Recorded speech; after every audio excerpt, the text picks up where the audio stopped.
nakabili nga kami ng alimasag. Ayan. Naisip ko na i-ano na lang siya. Ay, pakuluan lang ng konting tubig. Ayan.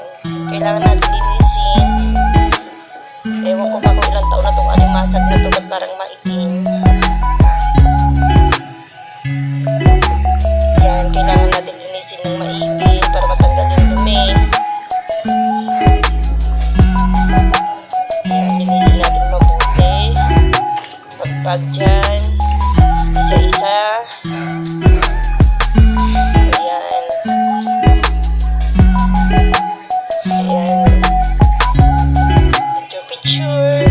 Video-video lang. Linisin natin na isa-isa.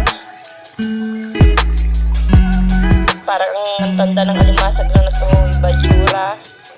Parang maraming mga timba.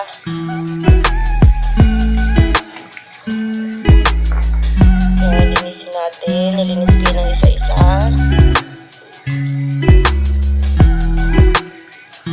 Ayan, gumagalaw pa siya. Buhay siya. Masarap siguro yan kasi fresh siya. Ayan. Tumatawa pa. Nag-smile pa sa akin. Huwag ko daw siya lutuin. Ayan. Luluto na natin siya. Lagyan ko siya ng konting asin, konting tubig. Antayin natin hanggang maluto. Ayan, may konting asin lang. Ayan, malapit na siyang maluto. Gumagalaw pa siya, kumakaway. Gusto mo, tulungan kita dyan. Ayan, kumukulo na, malapit nang maluto. Ayan, habang naantay natin na maluto, ayan, nagtupi naman ako. Habang naantay, para hindi masayang yung oras. Tupi dito, tupi dyan, tumitingin sa camera pa. Ayan. Ang hirap na maging nanay. Ayan. Sa totoo lang, ilang araw na yung tupiin ko na yan.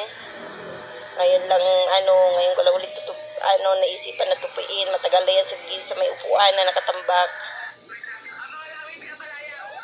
Ayan, tumitingin pa sa camera. Ayan, nag-ayos pa ng buhok. Kinaganda mo, girl? Hindi ka naman maganda. Ayan, pagpag dyan, baka mahulog yung kulo mo. Ayan. Ayan.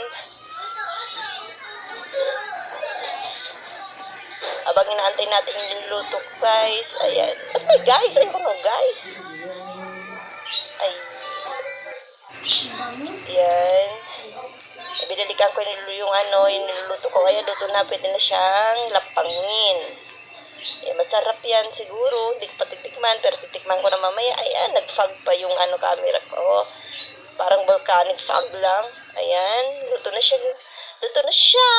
Kakain na kami. Bye!